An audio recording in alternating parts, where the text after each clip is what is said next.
같이 한번 교독을 하도록 하겠습니다. 예수 그리스도의 나심은 이러하니라. 그의 어머니 마리아가 요셉과 약혼하고 동거하기 전에 성령으로 잉태된 것이 나타났더니 내 남편 요셉은 의로운 사람이라 그를 불안하지 아니하고 가만히 둔고자 하여. 이 일을 생각할 때에 주의 사자가 현명하여 이르되 다윗의 자손 요셉아 내 아내 마리아 데려오기를 무서워하지 말라. 그에게 잉태된 자는 성령으로 된 것이라.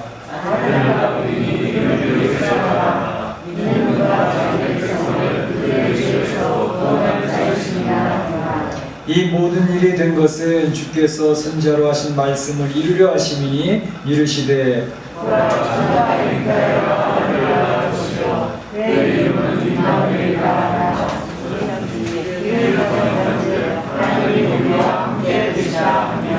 요셉이 잠에서 깨어 일어나 주의 사자의 분부대로 행하여 그의 아내를 데려왔으나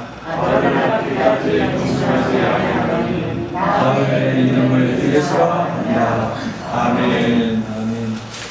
네, 성탄절이 가까우고 있습니다. 그래서 저에게서는 이번 주 금요일 25일 오전 9시에 지금처럼 성탄 축하 예배를 드리고자 합니다. 근데 이게 성탄절이 가까우면서 우리들이 느끼는 것은 성탄을 맞이하는 사람들의 모습이 다양하다는 것입니다.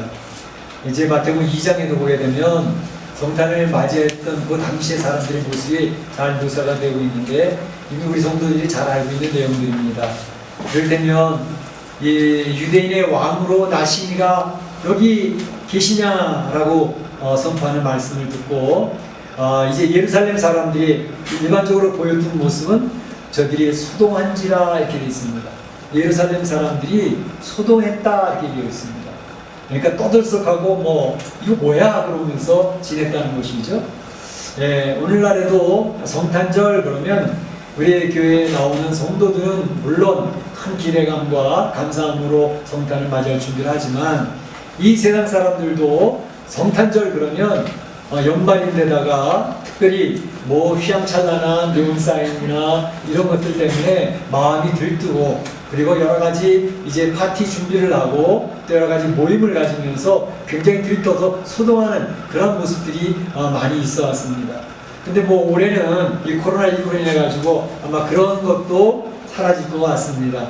뭐 성탄 추리도 보니까 크게 이렇게 만들어 놓은 것 같지도 않더라고요. 점점 갈수록 이제 교회의 어떤 이런 모습에 대해서 자꾸 이렇게 뭔가 이제 지우려고 하는 듯한 그런 모습들이 많이 보이고 있습니다. 그런가 하면 헤롯 왕처럼 적대적인 사람들이 있습니다.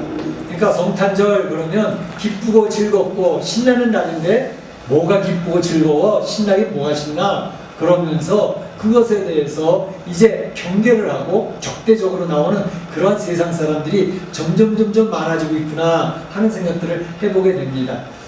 이를테면 이제 메리 크리스마스라는 말조차도 사용하지 말자라는 겁니다. 메리 크리스마스가 뭐냐? 그 예수님 믿는 사람들을 좀 있어서 자기네들끼리 메리 크리스마스라고 그럴지 모르지만 아니 예수님을 안 믿는 사람들, 교회 안 다니는 사람들이 들을 때에는 메리 크리스마스라는 말이 혐오감이 넘친다. 그런 얘기를 하는 거죠. 이슬람교 사람들은 어쩔 것이며 유대교 사람들은 어쩔 것이냐 그러면서 메리 크리스마스란 말 쓰지 말자는 거예요. 그래서 바꾼 게 뭐냐면 해피 할러데이, 해피 할러데이. 아주 즐거운 휴일이야. 이렇게 얘기 바꾸자는 거죠. 굉장히 그리스도에 대해서, 이 신앙에 대해서, 기독교에 대해서 경계하고 적대시하는 그런 세력이 옛날에도 뭐 없었던 건 아닌데 점점 갈수록 그 세력이 굉장히 커지고 세력화가 되어져 가고 있습니다. 그래서 메리 크리스마스라는 말을 오바마 정부 때 못 쓰게 해서 통과가 되어져 가지고 안 썼습니다. 몇 년 동안. 그런데 이제 트럼프 대통령이 되어져 가지고 무슨 소리냐. 우리나라는 기독교 정신을 세워진 나라고 기독교 가치관을 가진 나라인데 그걸 못한다면 어떻게 되냐. 메리 크리스마스만 쓰자. 그래서 대놓고 메리 크리스마스 인사를 계속 시켰잖아요. 그런데 이제 그것도 지금 아슬아슬한 위기를 만나고 있습니다. 그래서 미국에서 이런 성경적인 가치관과 세상적인 가치관이 대충돌이 벌어지고 있는데 어떻게 될지 모르겠습니다. 점점 이제 어려워지는 상황처럼 보여지고 있는데 어쨌든 성경에서 이야기한 내용대로 가는 겁니다. 그래서 성경적인 가치관이 세상에서 점점 위축이 되어지고 이제 성도들이 어려움을 당하고 교회들이 자꾸 파괴되어지고 무너지고 하는 그런 모습들이 많이 나타나게 될 것이지만 이 세상은 기독교에 대해서 가장 강력하게 대적을 합니다. 다른 것들은 다 무너지는데 기독교는 무너질 듯하다 안 무너지고 무너질 듯하다 안 무너진다는 거죠. 그래서 자기네들의 뜻을 관철하기 위해서는 기독교인들을 우선 무너뜨려야 된다는 거죠. 기독교 국가를 무너뜨려야 되고 교회를 무너뜨려야 되고 이 하나님의 선포하신 가정이란 조직 자체를 무너뜨려 버리면 자기네들이 원하는 대로 이 세상을 이끌어갈 수 있다. 이게 불균형의 그 모든 괴계가 지금 속임수와 또 거짓말과 파괴적인 도전으로 아주 교묘하게 세상을 좀 주무르고 있는 상황입니다. 우리 성도들이 이런 상황들을 잘 분별하면서 아하, 주님이 요한계시록에서 얘기한 대로 되어져가고 있구나 하는 것을 분별하면 좋겠습니다.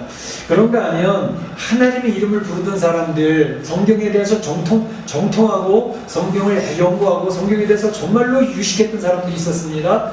대제사장과 서기관들입니다. 이런 사람들은 이야기하죠. 헤롯 왕이 묻습니다. 아니 유대인이 왕으로 나셨다는데 그 유대인이 왕으로 나신다는 사람이 도대체 어디서 오겠냐? 그랬더니 그거요. 저희들이 지금까지 성경을 연구하고 구약 성경을 연구해 보건데 그건 정해져 있습니다. 그것은 바로 베들레헴이라고 하는 곳입니다. 그러고 알려주는 거예요. 그러냐고.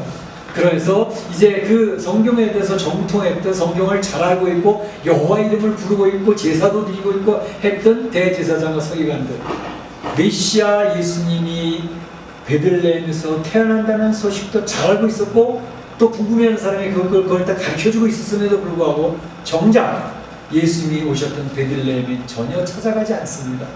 예수님을 영접하지 않습니다. 너무나도 아이러니하지 않습니까? 마지막 때도 이런 일이 벌어질 것입니다. 하나님의 이름을 부르고 있는데 예수님의 이름을 부르고 있는데 예수님이 재림하시는데 예수님의 재림에는 관심이 없어요. 맞으러 나가지도 않습니다.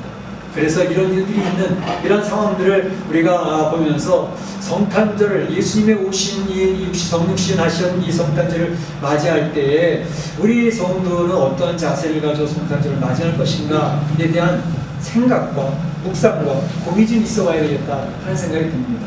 오늘 같이 교독한 말씀 안에는 바로 성탄을 맞이하는 한 신앙인의 모습이 나오고 있습니다. 그 신앙인의 모습을 보면서 우리가 이 성탄절을 맞이하는 우리 신앙인의 자세는 어떠해야 되겠는가 하는 걸 살펴보면서 한 의미를 나누고자 하는 것입니다. 먼저는 오늘 본문에 나온 것을 보게 되면 성탄의 소식, 메시아가 육신의 몸을 입고 이 땅에 태어나신다 라는 소식을 전해드린 사람이 있는데 이 사람은 이 소식을 듣고 너무너무 당황스러워했습니다. 누굴까요? 성탄, 메시아가 육신의 몸을 입고 이 땅에 오신단다 라고 얘기를 전해드렸는데 너무너무 당황스러운 거예요. 그 사람은 바로 요셉이었습니다. 요셉, 이 요셉의 모습을 보면서 우리 생각해 보는데 이 요셉은 오늘 본문을 보게 되면 마리아의 남편 요셉이라고 나와 있습니다. 마리아는 요셉의 아내라고 나와 있습니다. 그래서 이 내용을 보게 되면 남편 된 요셉과 아내 된 마리아 이렇게 해서 이제 결혼을 이미 한 합법적인 부부로 이렇게 설명이 되고 있는데 근데 이상한 것은 뭐냐 하면 아니 결혼했으면 당연시 이루어져야 될 내용들에 대한 의문이 제기되고 있습니다. 그게 뭐냐 하면 마리아가 요셉과 약혼하고 동거하기 전에 성령으로 잉태된 것이 나타났더니 요셉과 마리아가 약혼을 해서 남편이 되어지고 아내가 되어졌다는 거죠. 근데 아직 동거하기 전이라고 했습니다. 잠자리를 갖기 전이라고 했습니다. 근데 마리아가 잉태를 했다는 거죠. 이 모습에서 이제 충돌이 생기는데 아니 남편 아내 그러면 이미 끝난 거 아닙니까? 생각할 수 있는데 유대인의 관습을 보게 되면 정혼을 하게 되면 약혼을 하게 되면 그때부터 법적으로 남편과 아내로 인정을 받습니다. 그런데 바로 그렇게 했다 할지라도 이제 정식으로 남편 그지 아내가 되어져서 아이를 낳기 전까지는 같이 동침하지도 않는 거죠. 잠자리를 갖지 않는 거죠. 그런데 그 사이에 바로 이런 일이 벌어진 것입니다. 그 아내 마리아가 잉태를 한 겁니다. 아이를 뵌 것입니다. 이거 어쩌나. 지금 요셉은 그 소식을 알게 되었을 때 내 아내 마리아가 아기를 가졌다라는 소식을 들었을 때 너무너무 당황스러웠던 겁니다.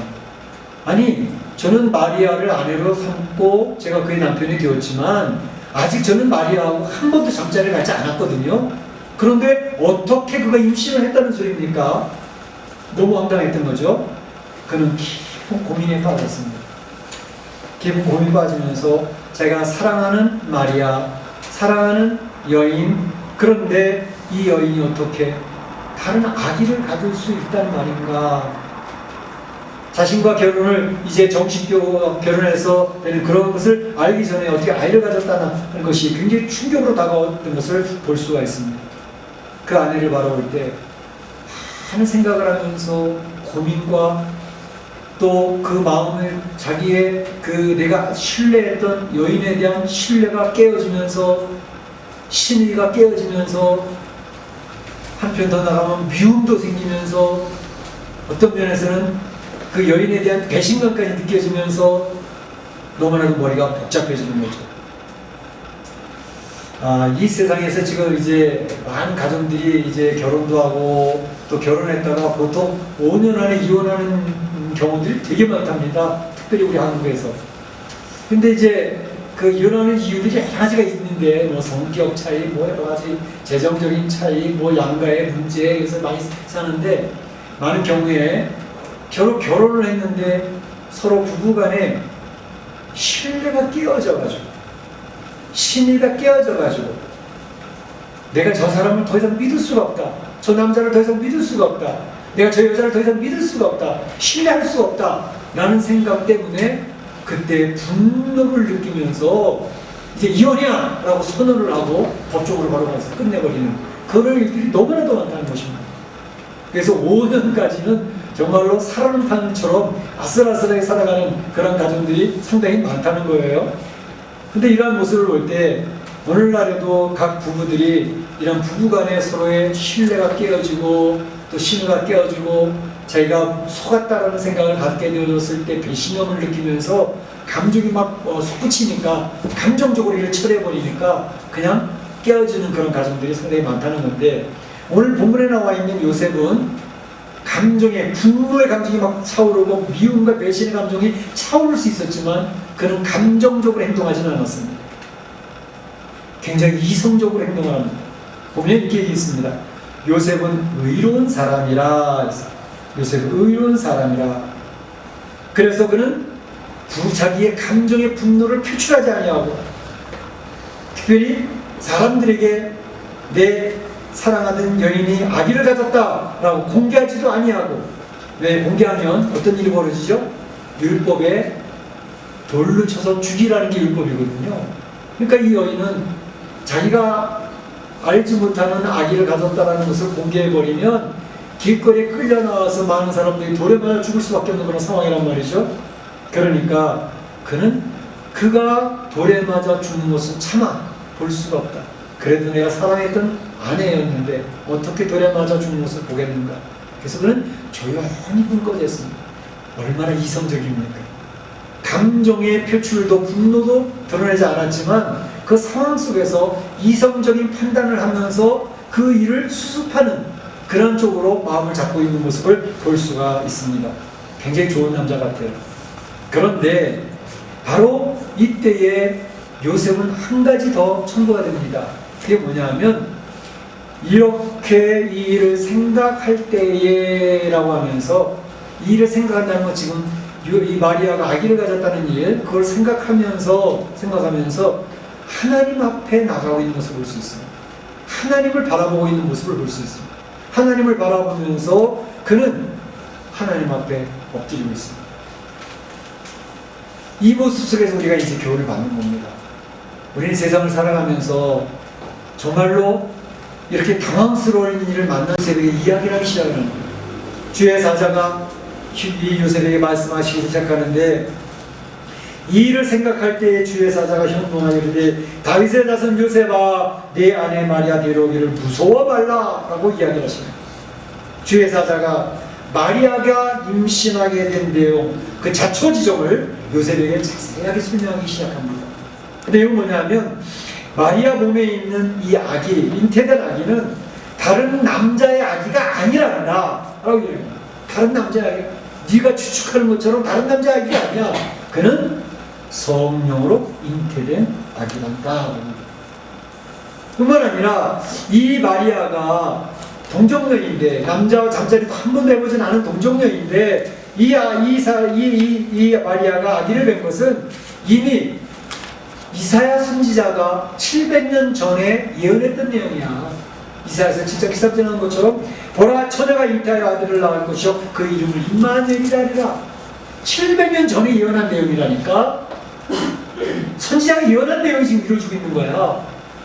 그리고 이 아이가 태어나면 그 아이의 이름도 정해져 있단다. 그 이름을 예수라 하라. 예수는 그가 자기 백성을 저희 죄에서 구원할 자이심이라 아니라 예수의 이름을 끝까지 딱 가르쳐 주는 거예요. 이 이야기를 들은 요셉, 꿈속에서 주의 음성을 들으면서 이야기를 합니다. 아니, 주님의 선지자들이 예언했던 그 여인이 바로 내가 정언했던 마리아 그 몸에서 이루어지고 있단 말인가? 그리고 부터 아이 이름을 지을 때 부부가 서로 의논해가지고 아이들 이름을 짓는데 이 아이의 이름은 이미 예수라는 이름으로 정해져 있다는 것인가? 그래, 그것까지는 좀 받아들인다 하더라도 아니, 도대체 어떻게 성령으로 잉태가 될 수 있단 말인가? 과학적으로 납득이 안 되잖아. 이해될 수가 없는 부분이잖아. 아기가 태어나는 것은 너무나도 정확하게 정해진 것인데 남녀가 잠자리도 하지 아니하고 아이가 생길 수 있단 말인가? 요셉은 여전히 복잡합니다. 이해하려고 애를 써보지만 이해의 범위를 벗어나는 일입니다. 늘 제가 성도들에게 말씀드렸던 것처럼 신앙의 세계는 이해의 세계를 뛰어넘습니다. 이성의 세계를 뛰어넘습니다. 그래서 이 세상의 모든 사람들은 내가 배운 학식, 경험, 이성 이런 것을 가지고 받아들이는 가치 체계를 가지고 있는 사람, 그런 가치관을 가지고 있는 사람들이기 때문에 내 머릿속에 이해가 되지 않든지 내가 경험하지 못한 거라든지 알지 못하는 부분에서 이야기를 하게 되어지면 그 부분을 받아들이기가 너무 힘든 거예요. 당황스러운 거예요. 혼동스러운 거죠. 그럴 때에 세상 사람은 두 종류로 갈라집니다. 첫째는 대부분 많은 사람들은 내 머릿속에서 이해되어지지 아니한 것들, 과학적으로 증명될 수 없는 것들, 이런 것들이 선포되어진 대부분 거부합니다. 에이, 말도 안 되는 소리 하지도 마. 그 만화 같은 얘기고, 그 전설 같은 이야기, 그런 것이 어떻게 있을 수 있어? 라고 대부분의 사람들이 거부합니다. 그런데 소수의 선택받은 사람들은 그것을 일단 머리로는 이해가 안 되는데 과학적으로 증명이 안 되는데 나는 받아들이겠어 라고 받아들이는 사람들이 있습니다. 그걸 믿음이라고 합니다. 믿음을 가지고 받아들이면 그 믿음 때문에 나중에 믿음 그대로 현실에서 경험되어지는 역사를 체험하게 됩니다. 이게 믿음의 세계고 이게 신앙의 세계입니다. 바로 요셉은 두 번째 경우였습니다. 그래, 주의 사자가 말씀하신 거니까 머릿속엔 이해가 안 되고 과학적으로는 있을 수 없는 일이지만 나는 받아들이겠어. 이것이 바로 요셉의 믿음이었습니다. 우리 사람 성도들이 이 세상 살아가면서 성도가 되어진 것은 믿음을 가졌기 때문에 성도가 되었습니다. 이 세상이 하나님의 말씀으로 창조되었다. 믿은 겁니다. 그냥 어떻게 지질 과학으로 그거를 과학으로 설명해서 증명할 수 있겠습니까? 예수님이 십자가에 죽으신 그 죽으심은 2000년 전의 사건이지만 그 죽으심으로 인하여 나의 이 세상 태어나 지은 모든 죄로 말미암아 죽을 수밖에 없고 지옥에 갈 수 없는 존재를 나의 죄를 다 사해 주셨다라고 성경이 선포하니 하나님이 알려주시니 그 믿음을 받아들이는 겁니다. 2000년 전에 가서 나는 십자가를 만져본 적이 없습니다. 예수님을 본 적이 없습니다. 그런데 믿음으로 받아들이는 겁니다. 그래서 구원받은 백성이 되는 것입니다. 예수님이 재림하실 것이다. 이 세상에 하나님의 나라에 도전을 해서 하나님 나라가 위태위태한 그런 모습으로 가겠지만 주님이 재림하시기 전에 이 세상 적그리스도의 세계는 무너지고 하나님의 나라가 세워진다. 주님이 그의 백성들을, 환난과 고통 가운데 있던 주의 백성들을 구별해 구원하신다. 믿는 거예요. 그냥 성경이 요한계시록 얘기한 대로 믿는 겁니다. 그리고 따라가는 겁니다. 이게 믿음의 세계예요. 요셉은 그런 믿음을 가졌기 때문에 하나님 앞에 나갈 수 있었습니다. 자, 그러면 요셉 믿음으로 받아들인 요셉은 어떻게 행동을 했는가 하는 것을 보겠습니다. 요셉이 어떻게 행동을 했습니까? 그 믿음은 어떻게 증명됐습니까? 주의 사자의 분부대로 행하여 그의 아내를 데려왔으나 아들을 낳기까지 동침하지 아니하더니 나음의 이름을 예수라 하니라. 이게 믿음을 가졌던 요셉이 보여줬던 믿음의 모습이었습니다. 첫째는 분부대로 행하여 마리아를 데려왔다는 것이에요. 머리가 되게 복잡했어요. 혼돈스러웠습니다. 받아들이기 어려운 얘기였습니다. 그런데 자기의 뜻을 적고 자기의 경험을 적고 자기의 생각을 적고 하나님의 말씀대로 분부대로 했다. 말씀대로 했다는 겁니다. 그 마리아를 데리고 왔습니다. 가만히 끊고자 했던 것을 포기했습니다. 데리고 와서 기다리면서 아기 예수를 낳을 때까지 동침하지 않고 그대로 동정녀 처녀로 유지하게 만들었어요. 그래, 아기를 딱 낳으니까 했던 것은 그 사자가 가르쳐줬던 대로 내 이름은 예수야. Jesus. 그 이름을 정해주고. 그러니까 요셉은 분부대로 하고 예수라는 이름을 지으라는데 그 이름을 짓고 바로 주의 사자가 말씀한 대로 그대로 따랐다는 것입니다. 믿음의 모습, 그것은 순종하는 행동으로 그의 믿음을 증명시켰습니다. 우리가 믿음을 가졌다는 성도로 살아가고 있잖아요. 믿음을 가졌다는 것이 어떻게 증명되느냐? 주의 말씀대로 순종함을 통해서 내가 믿음이 있는 사람이라는 것을 증명하는 것입니다. 그래서 믿음과 순종이 연결되어져 있는, 믿음과 행동이 연결되어져 있는 것이고, 믿음은 있는데 행동이 없다? 퀘스천 마크. 믿음은 있는데 순종을 안 한다? 과연 예수님 안에서 구원받은 사람인가? 퀘스천 마크. 우리는 판단할 수는 없어요. 구원받은 사람인지 안 받은 사람인지. 근데 분명히 안전스러운 것은 믿음이 있는 사람인데 하나님 말씀대로 행하는 모습이 있고 믿음의 말씀대로 순종하는 모습이 있으면 증명이 되는 겁니다. 아, 저 사람 구원받은 사람 맞구나. 그게 검증이 되는 것입니다. 그래서 이 세상 살면서도 구원받은 사람인지 검증하는 방법이 나타나는 것입니다. 자기 스스로도 아는 겁니다. 내가 하나님 말씀대로 따라서 자신을 쳐서 하나님 말씀 따라가는 사람인지 순종하는 사람인지. 물론 우여곡절이 있어요. 어떤 내 마음 뜻 할 때도 있거든요. 연약해서 내 고집대로 하다가 무너질 때도 있거든요. 그렇지만 방향 자체는 분명합니다. 하나님 말씀대로 순종해야 돼. 내 자신을 쳐서 복종시켜야 돼. 그러고 살아가기 때문에 조금씩 변하는 자기의 모습을 보면서 내가 구원받은 하나님의 사람 맞구나 하면서 자기도 알게 되는 것이죠. 그게 점점 열매를 맺어가면 주변 사람들도 알게 되는 것이죠. 그래서 하나님의 백성이 구별이 되어지는 것이죠. 예수님도 바로 순종함으로써 하나님의 뜻을 이루어가셨다는 것이죠. 성경의 역사를 가만히 보세요. 그 믿음, 그것에서 계속 믿음을 얘기하고 있고 믿음에는 순종이 따르는 행동의 행함이 있다는 걸 계속 강조, 하나의 역군으로 쭉 나가고 있지 않습니다. 오늘 요셉의 믿음과 순종의 삶, 그것은 마리아의 몸을 통해 이 땅에 오신 예수님이 순탄하게 올 수 있는 하나님의 역사를 이루게 하셨습니다. 그래서 요셉은 그 믿음으로 순종해서 예수님의 육신의 아버지라고 하는 영광스러운 칭을 얻는 것입니다. 네, 성탄절을 우리가 맞이합니다.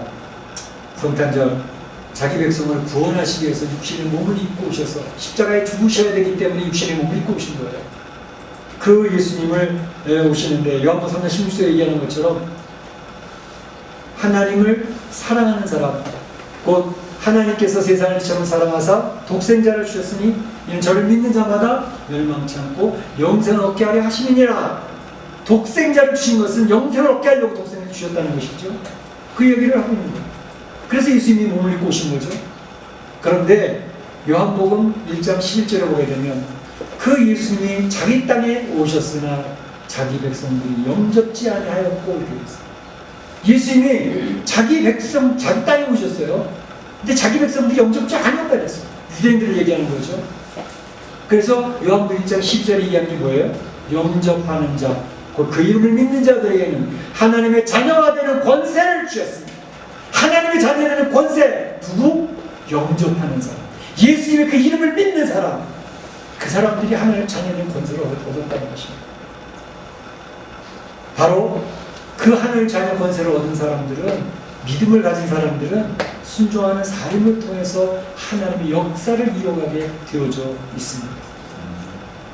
예, 우리 성탄절을 맞이하는데 우리는 요셉처럼 믿음이 있는 성도들이 되시기를 원합니다.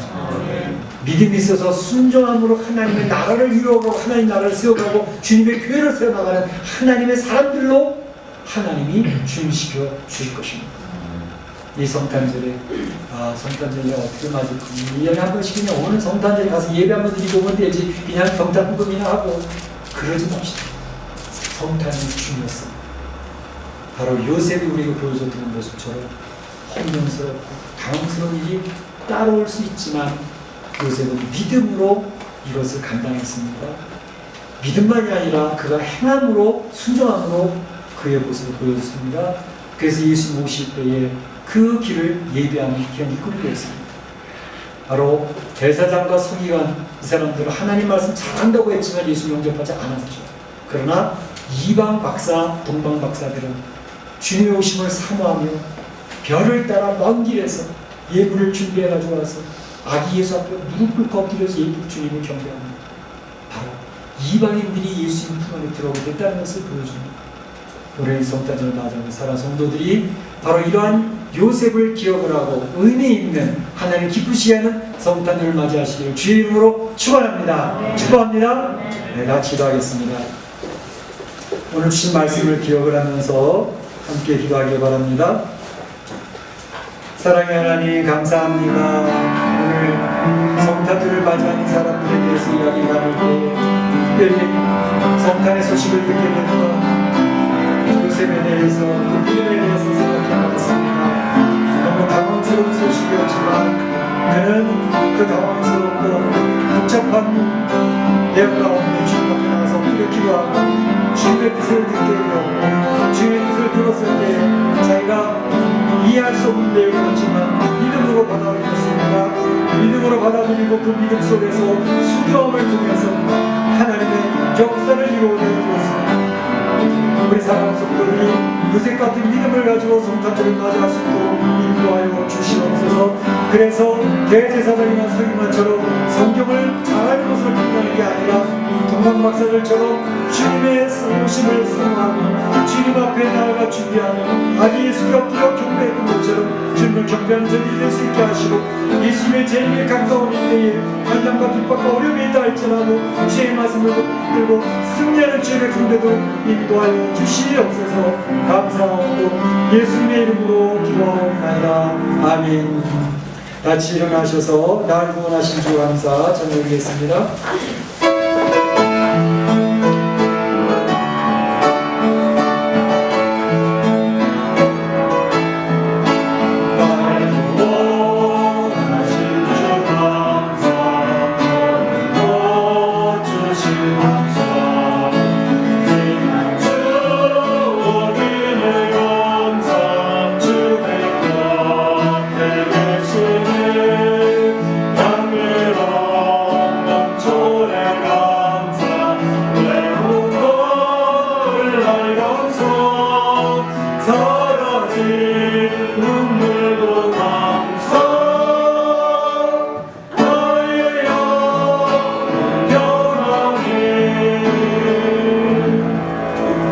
지금은 우리 구주 예수 그리스도의 은혜와 하나님 아버지의 그 크신 사랑하심과 성령님의 감동감을 교통하심이 오늘 성탄절을 맞이하는 백성들 가운데 특별히 요셉의 모습을 보면서 요셉의 믿음을 본받고 이해되지 않아도 믿음으로 받아들이며 하나님 말씀 앞에서 순종함을 통해서 주님의 오시는 길을 준비했던 요셉처럼 살기로 소원하는 우리 온 성도들 머리회와 가정과 자녀와 일터 가운데 우리 교회 가운데 이제부터 영원토록 함께 있을지어다. 아멘.